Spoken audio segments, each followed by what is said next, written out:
Hello guys, welcome to our channel. आज हम class 11th का एनसीईआरटी का chapter number 9 that is the mechanical property of fluid का example number 9.6 करने जा रहे हैं। Let read the question. In the car lift, compressed air exert a force F1 on the small piston having a radius of the 5 centimeter. This pressure is transmitted to a second piston of the radius 50 centimeter. If the mass of the car to be lifted is 1350 kg, calculate the F1. What is the pressure necessary to accomplish this task. और हमें क्या बोल रखा है, जी को हमें लेना है 9.8 मीटर पर सेकेंड स्क्वायर। तो हमें इस क्वेश्चन में क्या कह रहा है, एक कार लिफ्ट होती है, अगर कोई मैकेनिक्स के पास हम जाते हैं तो वो है ना हमारी कार को ऐसे थोड़ा उठाता है, फिर नीचे घुस के अपनी कार को वो सही करता है। तो इस मैकेनिक लिफ्ट में वो क्या करता है, यहाँ से प्रेशर लगाता है, यहाँ पे फोर्स लगाता है और यहाँ से कार क्या आ जाती है, ऊपर आ जाती है and they can do their work.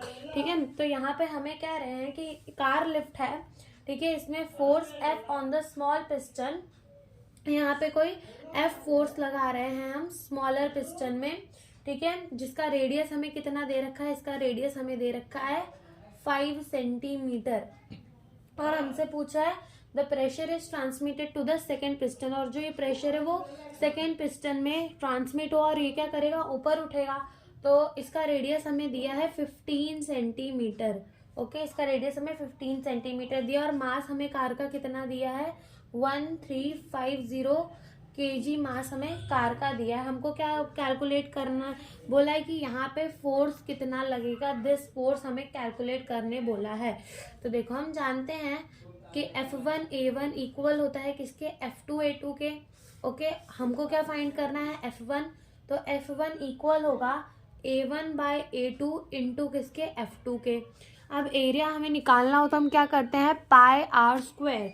तो यहाँ पे हम करते हैं 1 का area that is the pi, radius कितना है 5 और सेंटीमीटर में है, converting it into the metre, ये कितना हो जाएगा 5 into 10 raise to the power -2 metre.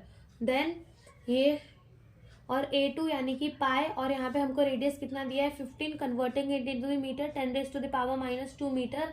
और हमें F2 लगाना है, F2 पे कितना फोर्स लग रहा है।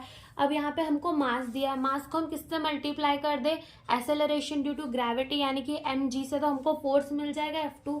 तो हम 1350 इंटू 9.8 कर देंगे यहाँ पे।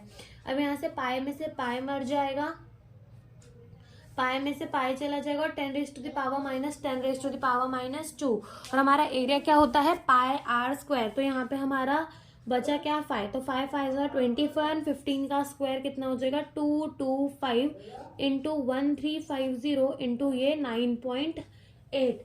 जब हम 225 को डिवाइड करेंगे 225 से तो we will get 0.11 into 1350 into 9.8 and हमारा फाइनल आंसर आ जाएगा 1469 न्यूटन। और इसे हम ऐसे भी लिख सकते हैं 1.5 into 10 raise to the power 3 newton, यानी कि हमने पॉइंट यहाँ शिफ्ट कर दिया और यहाँ पर एक नंबर बढ़ाकर ले लिया है। तो हमारा ये क्या आ जाएगा, फोर्स आ जाएगा F1, यही फोर्स हमें निकालना था। अब हमसे पूछा है इन्होंने कि what is the pressure necessary to accomplish this task, pressure कितना होना चाहिए कि ये टास्क हो जाए। तो हम जानते हैं हमारा प्रेशर का फॉर्मूला क्या होता है, फोर्स परपेंडिकुलर अपॉन एरिया। ठीक है, फोर्स अभी हमको मिला that is the 1.5 into 10 raise to the power 3 newton divided by, हमको क्या कह रहे हैं कि एरिया पाई आर स्क्वायर लेंगे। और कौन सा एरिया लेंगे, इस वाले पिस्टन का, क्योंकि दबा तो हम इस पिस्टन को रहे हैं, तो इसका एरिया लेंगे दैट इज द पाई यानी कि 3.1 स्क्वायर आर हमारा हो जाएगा 5 into 10 raise to the power -2 pi r square. ठीक है, इसका हमारा हो जाएगा स्क्वायर, तो ये हो जाएगा 1.5 into 10 raise to the power 3 divided by 1.34 into 5 5 25 and 10 raise to the power -4 हो जाएगा। और इससे हमें आंसर क्या मिल जाएगा, हमें आंसर मिलेगा 0.019 into 10 raise to the power 7। और इसे हम ऐसे भी लिख सकते हैं 1.9 into 10 raise to the power 5 pascal, ये हमारा आ जाएगा pressure. Thank you for watching the video.